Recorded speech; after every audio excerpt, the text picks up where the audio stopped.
Pozdrav svima. Očekivanja su sasvim jasna. Mi smo svoj kredit za ovaj jesenji deo ispucali u svim smislima ove reči u Ivanjici, tako da nemam više niti izgovora, niti pardona za bilo kakav drugi rezultat uz poštovanje prema ekipi Jagodine koja je dobro vođena, dobro organizirana, ali sve osim pobjede sutra iz našeg nekog vidika ne dolazi u obzir. Je rekao da više nemamo prava na kiks. Mislim da smo svi shvatili ozbiljnost situacije. Vidim da se ove nedelje dosta dobro radimo na treninzima, tako da mislim da je vrijeme da upišemo prva 3 boda što nismo radili u Ivanjici, da krenemo sezonu kako treba. Ekipa Jagodina je jedan neugodan rival. Prošle godine nam je uzeo 3 boda na Marakani, tako da svi znamo što treba da uradimo i nadam se da ćemo sutra u 6 časova krenuti kako treba. Što se tiče zdravstvenog stanja Mililovića, on je jučer odradio prvi put trening. Nadam se da danas neće da bude nekakve reakcije, onda ću da s njim popričam šta to znači za sutrašnju utakmicu. Što se ostalih tiče, isto zdravstveno stanje je dobro.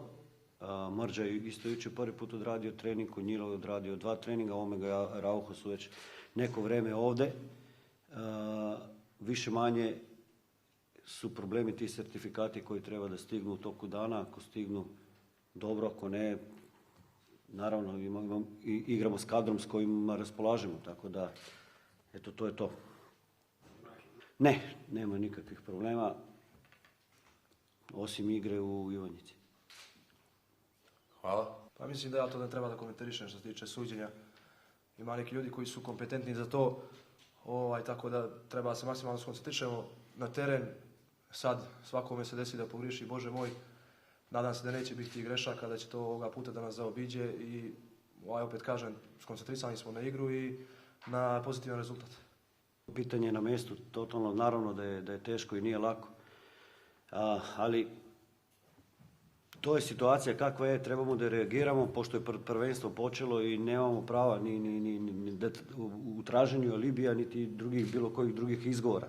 Mi jednostavno moramo da reagiramo u stručnom štabu što je moguće pre i što je moguće adekvatnije. Nije lako,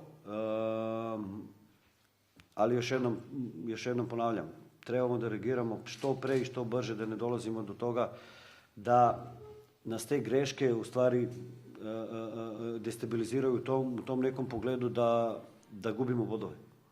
Pa ima više toga, i nedisciplina i dekoncentracija i kašnjenje u duelu. Evo, u Ivanjici je jednostavno bilo to da smo 2 puta prekinuli akciju povodom crvenog kartona koji je opravdan, tu nema dileme.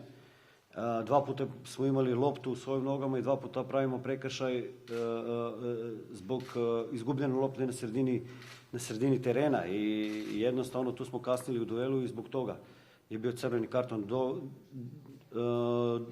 Došlo je do toga da je zbog nediscipline, zbog prigovora, zbog mahanja rukama i to je naravno nedopustivo i te stvari treba da se poprave ako želimo da budemo stabilniji.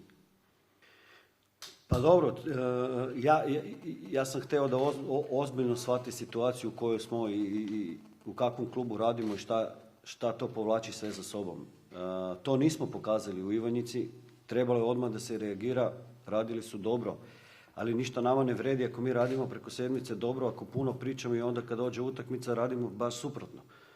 Tako da ogledalo našeg rada je u terminu utakmice, svake subote ili nedelje. I tako treba da smo najspremniji, najodgovorniji, najdiscipliniraniji i najefektivniji. Tako da mi možemo svi skupa da radimo dobro, da se tapšemo po ramenima, ako to ne napravimo na utakmici, ništa nam ne valja. Pa dobro, Jagodina je sigurno kvalitetna ekipa koja je već duže vreme skupa. Imaju dobro sinhroniziran tim, dobro zbalansiran tim i dobro vođen tim. Imaju par dobrih pojedinaca. Utakmice protiv Rubina, naravno da sam pogledao, pokazali su dobru kvalitetu.